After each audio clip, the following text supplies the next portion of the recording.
Tonight, the run-up to the runoff. President Donald Trump and I stand with Senator David Perdue and Senator Kelly Loeffler. The big guns campaigning in Georgia.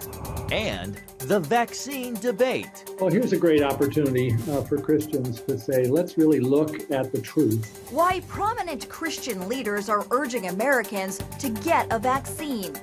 Plus, who's the greatest threat to America since World War II, according to the U.S. intelligence chief. And the latest Christmas sensation that's taking the internet by storm. All this and more tonight on Faith Nation.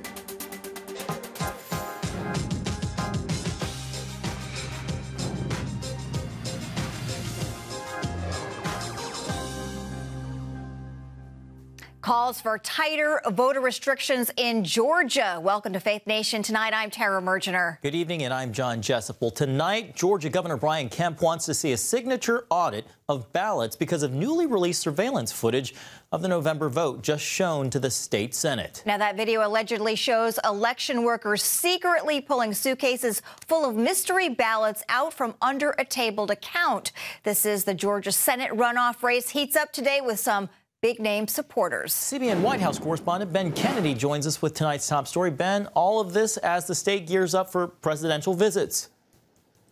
Yeah, John and Terry, you're right. In fact, Vice President Mike Pence was there today not only for a coronavirus briefing on the vaccine, but also to rally voters for those two GOP candidates. This is former President Obama held a virtual rally for the two Democratic challengers. Democrats hope nominees John Ossoff and Reverend Raphael Warnock can flip Georgia's two Senate seats in their runoff races against Republican Senators David Perdue and Kelly Loeffler. Republicans need at least one of those seats to maintain their majority. If Democrats take both seats, they'll control the chamber.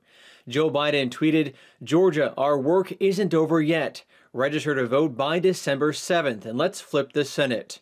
Trump tweeted, "The best way to ensure a Loeffler and Perdue victory is to allow signature checks in the presidential race, which will ensure a Georgia presidential win." Senator Lindsey Graham applauded Governor Brian Kemp's move for a signature audit of ballots, saying it's imperative the Georgia Secretary of State allow an audit to see if the system worked. This week, a second recount showed no evidence of fraud, and the outcome remains the same with Joe Biden as the winner. President Trump travels to Georgia tomorrow to campaign for both of the GOP senators. Early voting does begin on December 14th. John, Tara? All right, CBN White House correspondent Ben Kennedy. Thanks, Ben. Well, joining us now is Julia Manchester, political reporter at The Hill. Julia, always nice to see you on Fridays. Will the president's insistence of voter fraud step on his message to his supporters to get out and vote for the GOP candidates, or is the media making too much of this?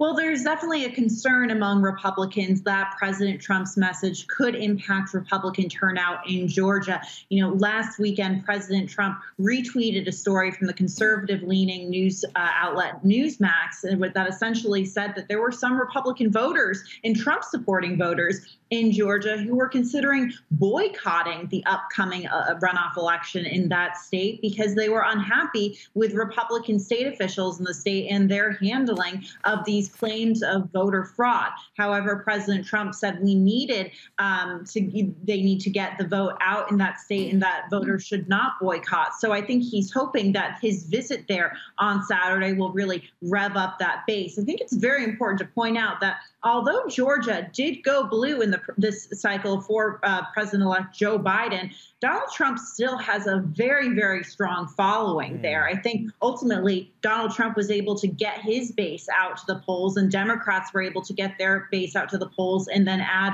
new voters. And I think that is what Republicans are trying to prevent from happening in the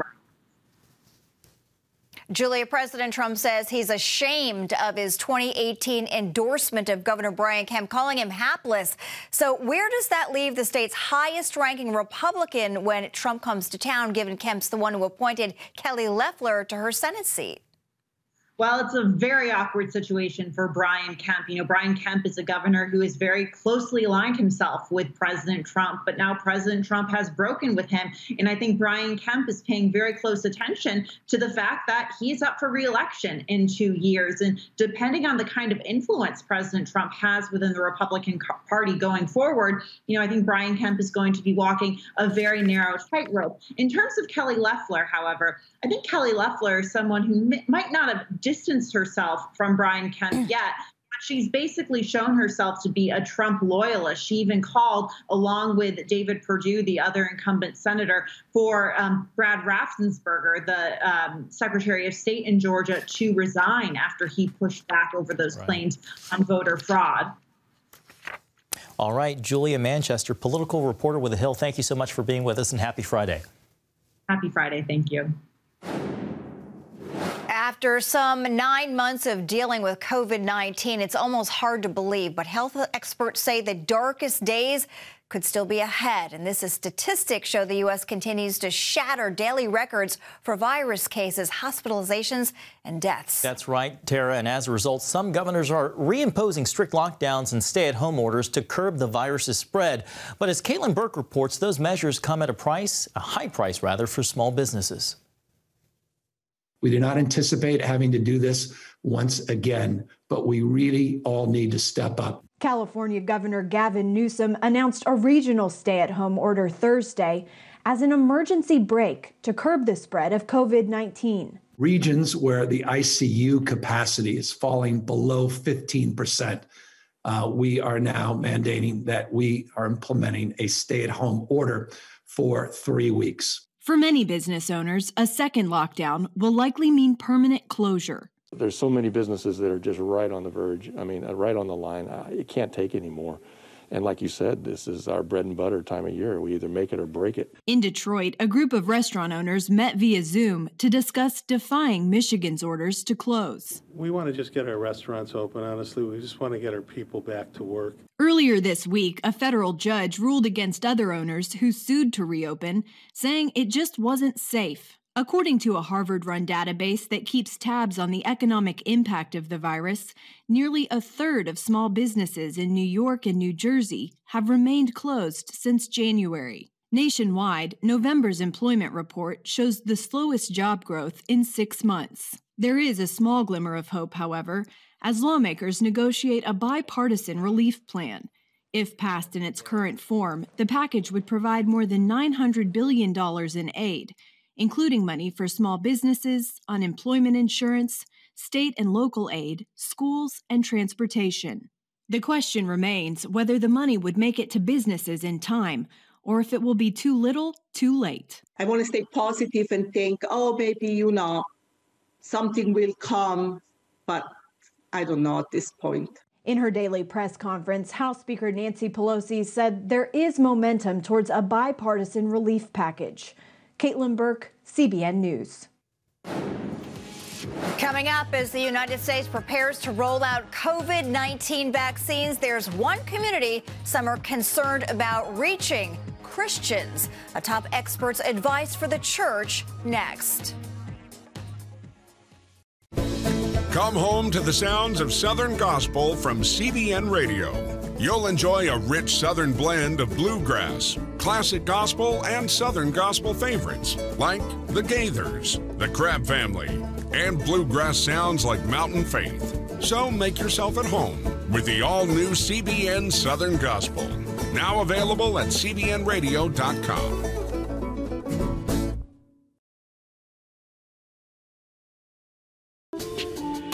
It's about the competition.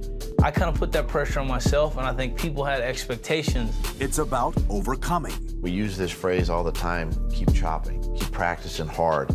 It's about going the distance. I think as a father, it's my job, to lead. Just be the best husband and father I can be. Watch Going the Distance with Sean Brown Saturday night at 7:30 on the CBN News Channel. Life. It's meant to be lived fully. Jesus said it. I came to give you life. Life to the fullest. Life in your family. Life in your finances. Life in your body, mind, and spirit. Life in your everyday.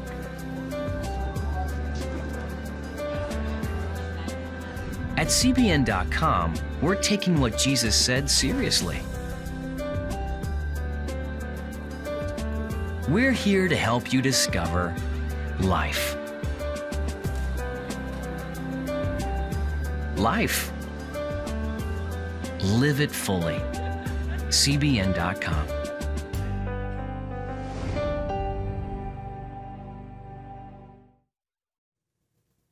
Welcome back. Some really sad news. Coronavirus cases have hit a new high, nearly 217,000 cases Thursday and more than 2,500 deaths. That marks the third consecutive day of record fatalities since the pandemic began. But vaccine developments are bringing a wave of relief despite the grim news. And as CBN medical reporter Lori Johnson tells us, two prominent Christian leaders are calling on believers to get their vaccine as soon as possible. How do I know that something bad isn't going to happen to me or my family with the vaccine? What would you say to reassure those people? Well, here's a great opportunity for Christians to say, let's really look at the truth. NIH director and noted Christian author Dr. Francis Collins and Southern Baptist Ethics President Russell Moore want Christians to think twice before believing unproven anti-vaccine theories. There's an awful lot of information floating around, particularly in social media, that frankly doesn't represent truth. It represents some certain degree of fear and anxiety and some just frank conspiracies that are pretty outrageous. For example, Collins, who led the effort to sequence human DNA, explained why the messenger RNA vaccines produced by Pfizer and Moderna do not alter a person's DNA. The RNA lives a very short time in your body. It is quickly degraded because RNA has a very short half-life. So there's no residual of what you've been injected with beyond probably a few hours. They said some rumors could be seen as jokes, except people believe them by refusing vaccines or putting lives at risk. And no metals that interact with 5G towers and implant to ways that people can know where you are and track you. No, and Bill Gates has not convinced us to put microchips into the syringes. I still think there are people who have heard that and think maybe it could be true. I really want to assure people these are wild, crazy ideas. Some vaccines, such as the ones made by AstraZeneca and Johnson & Johnson, use material derived from abortion, but it's not what you might think. There's a cell line, which was derived in 1972. A cell line that was derived from a pregnancy termination in Scandinavia, an elective abortion. That cell line has been used, it's called HEK293, in many, many areas of biotechnology. And while abortion is certainly an issue of life, so are vaccines. According to CDC statistics, COVID-19 contributes to a person's death each minute of the day in the United States. But if you have a life-saving intervention and there's no other alternative, that it is acceptable when we're talking about cell lines derived 50 years ago. There's no current use of human fetal tissue at all in any of these vaccines. In short, they advise Christians to get vaccinated. So if you're trying to size up benefits and risks, and if you believe that God gives us the opportunity to act as his agents to try to relieve suffering and death, then it seems like this is a pretty good balance. Other Christian and political leaders are putting forth pro-vaccine messages. Evangelist Beth Moore and former presidents Clinton, Bush, and Obama volunteered to not only get their COVID-19 vaccine as soon as possible, but to also do it on camera as a way to prove it's safe and encourage others to follow their lead. Lori Johnson, CBN News. All right, very interesting information there. Lori Johnson joining us now with more. Lori, I heard a shocking statistic just now in your report. Is it really true that in America alone, one person dies every minute from the coronavirus? It's actually worse than that, and it's a recent development. Very quickly, the situation has deteriorated. We are now seeing more deaths per day than at any time during the pandemic, even the beginning. Up until now, we've been pointing out that the steep rise in cases isn't necessarily cause for alarm because many were mild and in young people. Even when we saw hospitalizations increase, we knew that thanks to better treatments, hospitalized patients often get better. But the deaths that are happening now, there's no denying this situation is getting worse. The U.S. suffered 2,879 COVID deaths yesterday. If there had been one more death, that would have been 2 per minute. Yesterday's death toll was up from the previous high, which was the day before yesterday, so we're going in the wrong direction. Most health experts say this pandemic is going to get a lot worse this winter before it gets better. Lori, they're comparing that daily death rate to how many people died during the 9/11 attacks. So, Lori, what can people do now to protect themselves? Well, we know that coronavirus is transmitted person to person and that half of the cases are transmitted by people who don't even know they're carrying the virus. They don't have any symptoms. So staying away from people and universally wearing a mask is the best protection. Everyone needs to wear one. The problem is too many people aren't masking and distancing for 3 reasons. They're philosophically opposed to it. They're sick and tired of doing it. That's called COVID fatigue. And because our leaders aren't doing it, literally dozens of politicians have been caught violating their own rules about masking and distancing. And on top of that, the fact that it's the holidays and it's pretty hard to resist getting together with people. But if we're serious about stopping the spread and not overloading our healthcare system, we need to take a break from our usual holiday gatherings and just plan to do it next year, God willing. All right, Lori Johnson, our medical reporter, thank you so much for that information. And we'll be right back after the break. Too often, we carry baggage from our past. You know what it's like. It affects everything and everyone in our lives. It's always there, weighing us down and keeping us from achieving true happiness. But do you know God never meant for us to be trapped in the past? You can be free of your baggage. Learn how God's forgiveness leads to changed lives and new beginnings. Call the 700 Club. I'm Ephraim Graham, and this is Studio 5. Cruise with me as I discover the good things happening in the world of music, sports, television, and movies. The fact that Ryan Coogler was going to be directing the film, I knew that something special was going to happen. We'll chat with artists at the forefront of entertainment and explore the connection between popular culture and faith. I asked my pastor, I said, well, does that mean I'm supposed to be a preacher? He says, well, no, you already have a pulpit. Watch Studio 5, Wednesday night at 9:30.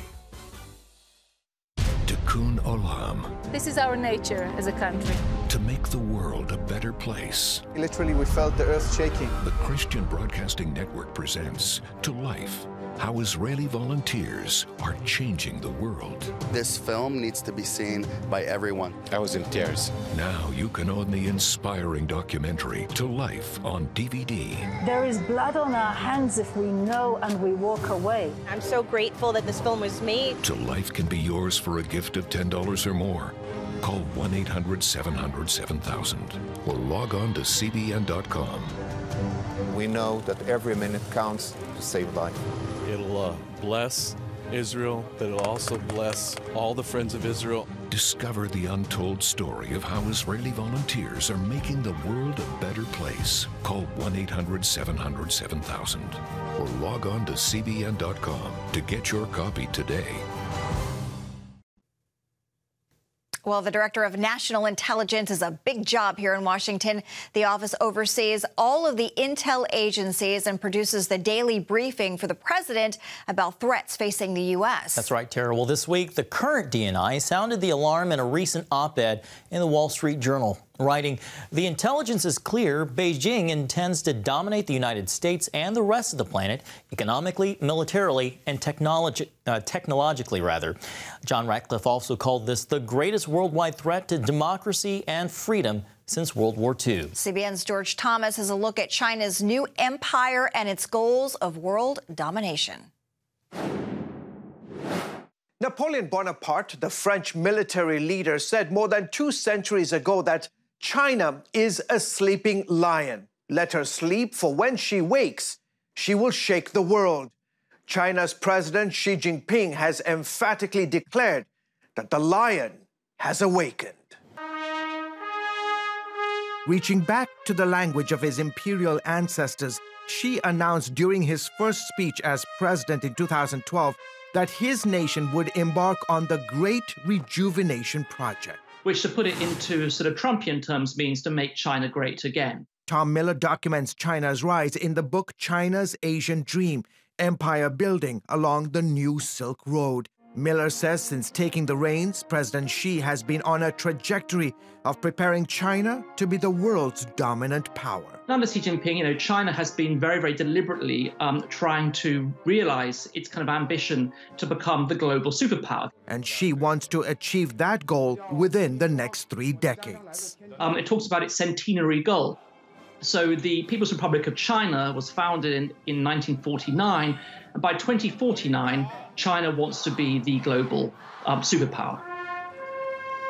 Chinese scholars say it's also part of the 67-year-old's deep belief that his country has a divine right to rule the world. The mandate of heaven is from China's imperial past, where Chinese emperors believed that they not only had the right, but they were compelled by heaven to rule the world. And there's this notion of tianxia, or all under heaven. One way is by military force. As commander-in-chief of the world's largest fighting force, Xi has remade China's People's Liberation Army, or PLA, into a military rapidly closing the gap on U.S. firepower. I think we've just been incredibly impressed and surprised, frankly, by how fast the Chinese military has modernized. Zach Cooper is a China scholar at the American Enterprise Institute and lecturer at Princeton University. If you look at what they've done in the last 3 decades, we've seen about double-digit growth in the defense expenditures for most of that time. The results could mean a significant threat to the United States, her allies, and the Asia-Pacific's balance of power. It is likely that China will seek to build a military that is equal to, or in some cases superior to, the U.S. military or the military of any other great power that China perceives as a potential threat. The Pentagon revealing for the first time that China now has the world's largest navy and plans to double its nuclear warhead arsenal in this decade, which includes ballistic missiles that can reach the United States. Gordon Chang warns that China is also adapting its military capabilities to kill Americans. Well, it is a great military threat to the USA because China is developing weapons that are specifically targeting American aircraft carriers and others.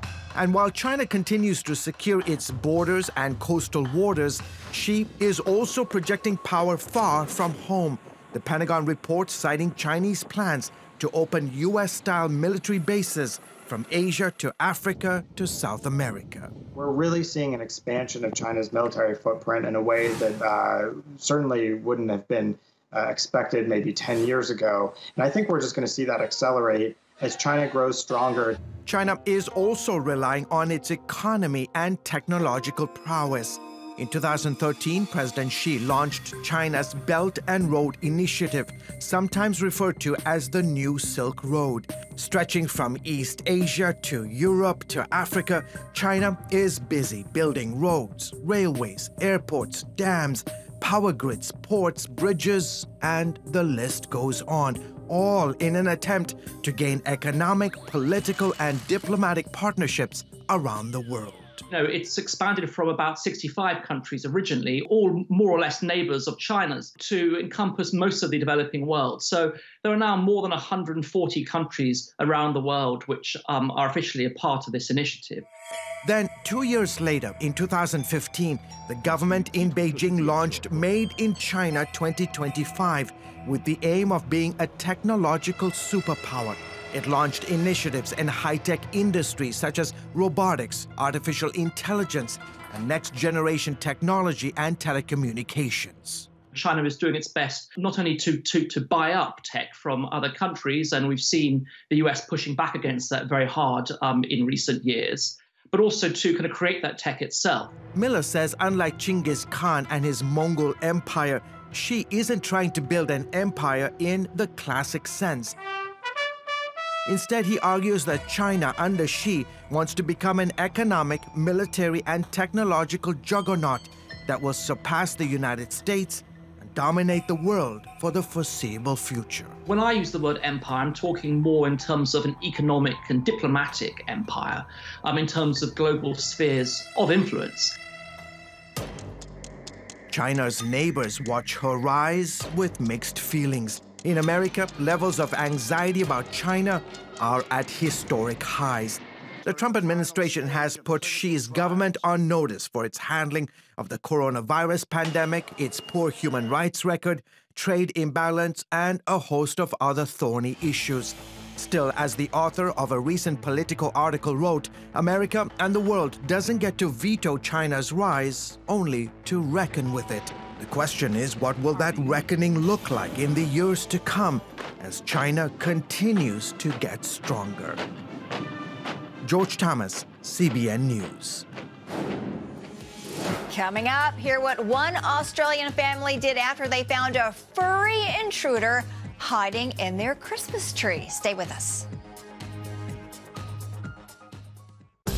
It's the new Superbook Bible app.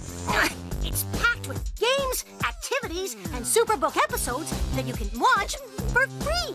Oh, no! There's trivia, a fun daily devotional, and answers to your Bible questions. Plus, an easy-to-understand Bible the whole family will enjoy. You can even create your own Superbook character. Ta-da! It's the new Superbook Bible app. Free downloads on iTunes, Google Play, and Amazon. On the home front. Thanks for joining us for CBN's On the Home Front, where we highlight what the men and women of America's military do to defend our country. CBN honors the men and women in our military with an initiative called Helping the Home Front. It partners with churches across the country to meet the needs of their military families, from repairing homes to wiping out medical bills for wounded veterans. Watch On the Home Front today at 2:30. Get Protect Your Sleep and discover how to improve the quality of your life. A free DVD or booklet from the Christian Broadcasting Network. If you're not a great sleeper, you can do things to make yourself a great sleeper. If you're already a pretty good sleeper, you can enhance your sleep and be even better. 5 leading experts help remove the obstacles between you and restorative sleep. When you don't get a restful night's sleep, you wake up with an accumulation of stress. Call 1-800-700-7000 or go to cbn.com to get your free DVD or booklet today. Everything you do better with a good night's sleep. You'll discover how food affects your sleep, how to put insomnia to rest, explore effective remedies for sleep apnea, and much more in Protect Your Sleep. Wake up to your best life and get Protect Your Sleep today. Call 1-800-700-7000 or go to cbn.com to get your free DVD or booklet. Finally tonight, Tara, try this on for size. A family in Australia got the shock of their lives when they found a furry intruder hiding in their Christmas tree. This is so weird. The McCormick family said something was not right when they came home Wednesday evening, and a closer inspection of the tree revealed a young koala nestled among the branches of the fake tree. Go figure, and trying to eat the leaves, by the way. A local koala rescue has since returned the furry creature back to the wild, but not before the family affectionately named her Daphne. That's quite an upgrade, Tara, from the elf on the shelf. Way better. Thanks so much for watching Faith Nation. Have a great weekend, everyone.